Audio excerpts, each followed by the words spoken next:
Alors, il y a le monsieur qui dit, comment tu parviens à toujours voir avec ton troisième œil alors que tu as renoncé à ces pratiques sataniques? Franchement, il y a un souci chez vous, monsieur. C'est monsieur Brice. Alors, monsieur Brice, il y a un souci chez vous. C'est votre perception du christianisme. Vous pensez que le christianisme, c'est juste enseigner la bonne morale, le bon vivre, le comment se comporter. Vous comprenez? Parce qu'en fait, vous pensez que les pieux en Jésus ne sont pas des personnes spirituelles. Vous pensez que dans le christianisme, il n'y a pas de spiritualité. Vous voyez un peu votre ignorance de la chose. Monsieur, laissez-moi vous dire que les chrétiens ont des dons terribles. Vous comprenez? Les chrétiens ont des dons terribles, des dons de voyance terribles. Nous n'avons pas le troisième œil. Nous avons les yeux du Saint-Esprit. Vous comprenez? Le Saint-Esprit, c'est une puissance. Le Saint-Esprit, il met en éveil tous les dons qu'il a mis en vous. Et il les exploite. Vous comprenez? Les capacités de prophétiser, les capacités de voir l'avenir, de voir le présent, le passé et l'avenir. Ils ont cette capacité, les chrétiens. Je ne parle pas de ceux peut-être que vous avez connus. Je dis bien les chrétiens, les authentiques sont très spirituels. Vous comprenez? Si vous avez pensé sur l'instant que les chrétiens ne voient pas, alors c'est que vous n'avez rien compris. C'est justement lorsque vous rentrez en Christ que vous avez le Saint-Esprit descend en vous, que justement tous vos dons se mettent en éveil, que toutes vos facultés se mettent en éveil. Vous comprenez? Dans les dons de voyance là, papa, nous on a ça, hein, versé. Dons de guérison, dons de... C'est-à-dire que l'oreille spirituelle, les yeux spirituels, nous avons ça par le Saint-Esprit. Vous comprenez, monsieur? Voilà, donc si vous avez pensé que quand on est en Jésus, on ne voit plus, vous vous trompez. Tous les petits trucs que vous faites, nous voyons. Même quand vous sortez la nuit, on vous voit. Vous comprenez? Depuis là-haut, on peut vous déplumer et puis vous tomber comme quelque chose qui a perdu ses ailes. Croyez-moi. Donc vous faites souvent vos choses et puis vous croyez malin. Alors que nous, on vous voit. Quand vous faites vos petites choses là. Est-ce que vous me suivez? Bien, c'était juste pour vous répondre. Hein? Les chrétiens, les authentiques, je ne parle pas des religieux. Je ne parle pas des chrétiens religieux. Je parle des chrétiens qui sont réellement en Jésus-Christ de Nazareth, qui l'ont expérimenté. Vous comprenez?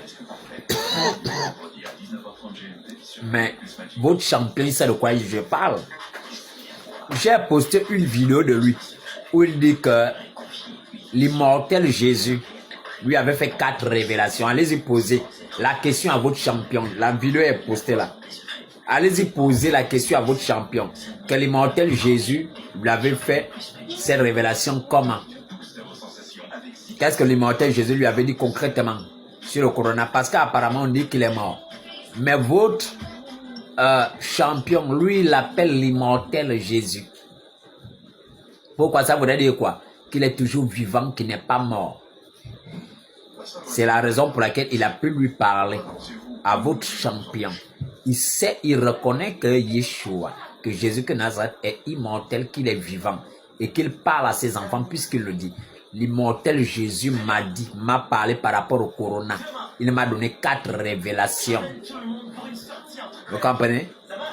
Je vous en donne une et je garde toi, je cache toi.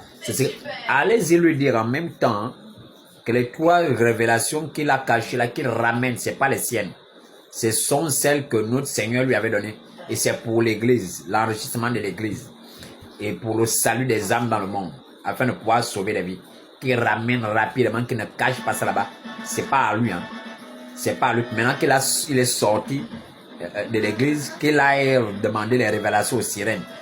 Ce qui a été donné par l'immortel Jésus, dites à votre type de ramener ça. Parce que comme vous pensez que le christianisme c'est l'aveuglement, on ne vous a pas dit que nous sommes très spirituels. Vous ne savez pas que nous voyons et que nous voyons même mieux que vous. Nous voyons mieux que vous. Quand vous vous dédoublez, vous sortez de vos petits corps, on peut vous déplumer Mais le Seigneur ne nous a pas appelés à perdre des âmes, mais il nous a appelés à nous battre pour votre salut. Vous comprenez, monsieur? Bien. Juste pour dire, hein? Pour vous répondre. Les chrétiens ne sont pas des aveugles. Les chrétiens ne sont pas des bénis. Les chrétiens, ceux-là qui ont véritablement rencontré Jésus-Christ de Nazareth en tant qu'esprit, en tant qu'Élohim, en tant que Dieu. Ils ont les dons de vision. Vous comprenez? Ils voient très clair. Ils n'ont pas besoin d'aller dormir, ils voient très clair. Vous comprenez? Ils voient, ils côtoient le monde spirituel, non pas de leur chef. Vous côtoyez l'astral. Les enfants de Dieu ne côtoient pas l'astral. Ils côtoient le monde spirituel. C'est pas dans l'astral. C'est que Jésus-Christ, par son Saint-Esprit, a décidé de les transporter pour aller voir l'astral. Et il les ramène. Nous n'allons pas dans l'astral. C'est pas chez nous là-bas. Chez nous, c'est le spirituel. Le spirituel et l'astral, c'est pas la même chose. Bien, je tenais à faire cette précision. Donc, si il faut voir, nous voyons. Et nous sommes les maîtres en la matière. Hein? C'est pourquoi la Bible déclare que le serpent de Moïse avait avalé vos serpents là-bas en Égypte. Bien. Vous passez une excellente soirée, messieurs. Vous soyez bénis dans le nom puissant de Jésus.